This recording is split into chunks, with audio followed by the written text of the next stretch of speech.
বাংলাদেশের ব্যাংকিং খাতে আবারও বড় রকমের পরিবর্তনের ঘোষণা এসেছে। বাংলাদেশ ব্যাংকের গভর্নর আহসান এইচ মনসুর জানিয়েছেন, 6টি আর্থিকভাবে দুর্বল ব্যাংককে একীভূত করা হবে আগামী জুলাইয়ের মধ্যেই। এই ব্যাংকগুলোর মালিকানা অস্থায়ীভাবে সরকারের হাতে তুলে দেওয়া হবে। এই সিদ্ধান্তগুলো নেওয়া হয়েছে ব্যাংকগুলোতে ব্যাপক অনিয়ম, ঋণ কেলেঙ্কারি এবং খেলাপি ঋণের কারণে সৃষ্ট চরম আর্থিক সংকট মোকাবিলায়। যে 6টি ব্যাংকে একীভূত করা হচ্ছে সেগুলো হলো ফার্স্ট সিকিউরিটি ইসলামী ব্যাংক, সোশ্যাল ইসলামী ব্যাংক, ইউনিয়ন ব্যাংক, গ্লোবাল ইসলামী ব্যাংক, এক্সিম ব্যাংক এবং ন্যাশনাল ব্যাংক। গভর্নরের ভাষায় যেসব ব্যাংকের অডিট সম্পন্ন হয়েছে সেগুলো একীভূত করা হবে। এই 6টি ব্যাংকের মধ্যে 4টি 2023 সালের আগস্ট পর্যন্ত এস আলম গ্রুপের নিয়ন্ত্রণে ছিল। এক্সিম ব্যাংক পরিচালনা করতেন ব্যবসায়ী নজরুল ইসলাম মজুমদার, আর ন্যাশনাল ব্যাংকের নিয়ন্ত্রণ ছিল শিকদার গ্রুপের হাতে। গভর্নর আরো বলেন, আমরা আশা করছি জুলাইয়ের মধ্যে এই 6টি ব্যাংকে সরকারি মালিকানায় এনে প্রয়োজনীয় মূলধন সহায়তা দেব। বাংলাদেশ ব্যাংক ইতোমধ্যে এসব ব্যাংকে বড় অঙ্কের তারল্য সহায়তা দিয়েছে।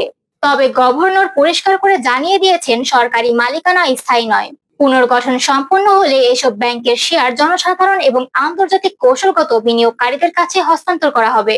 বাংলাদেশ ব্যাংকের নিয়ম অনুযায়ী ব্যাংকগুলোকে ঝুঁকিপূর্ণ সম্পদের বিপরীতে কমপক্ষে 10% মূলধন এবং 2.5% ক্যাপিটাল কনজারভেশন বাফার রাখতে হয়, যা মোট 12.5%।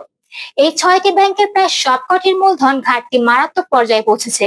যেমন ফার্স্ট সিকিউরিটি ইসলামী ব্যাংকের মূলধন ঘাটতি রয়েছে 14,000 কোটি টাকার বেশি।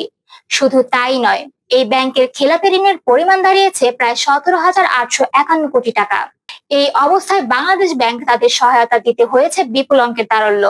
বাংলাদেশ ব্যাংকের হিসাব অনুযায়ী এখন পর্যন্ত ফার্স্ট সিকিউরিটির ইসলামী ব্যাংকে দেওয়া হয়েছে 13,820 কোটি টাকা, সোশ্যাল ইসলামী ব্যাংকে 8,573 কোটি টাকা, ইউনিয়ন ব্যাংকে 4,600 কোটি টাকা, গ্লোবাল ইসলামী ব্যাংকে 2,336 কোটি টাকা, এক্সিম ব্যাংকে 9,500 কোটি টাকা এবং ন্যাশনাল ব্যাংকে দেওয়া হয়েছে 8,353 কোটি টাকা।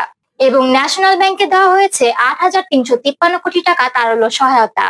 এত বিপুল পরিমাণ সরকারি সহায়তা দেওয়ার পরেও ব্যাংকগুলোর অবস্থা এখনো স্থিতিশীল বলা যাচ্ছে না।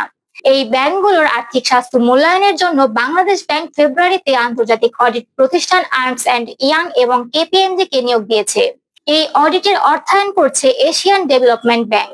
এর মাধ্যমে ব্যাংকগুলোর প্রকৃত আর্থিক অবস্থা নির্ণয়, দুর্নীতির উৎস শনাক্ত এবং ভবিষ্যতের জন্য একটি কার্যকর সমাধান খুঁজে বের করার চেষ্টা চলছে।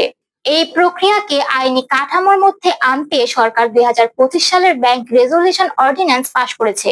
এই আইনের মাধ্যমে বাংলাদেশ ব্যাংক এবং সরকার যৌথভাবে যে কোনো আর্থিকভাবে দুর্বল ব্যাংকের শেয়ার সরকারি মালিকানায় নিয়ে নিতে পারবে।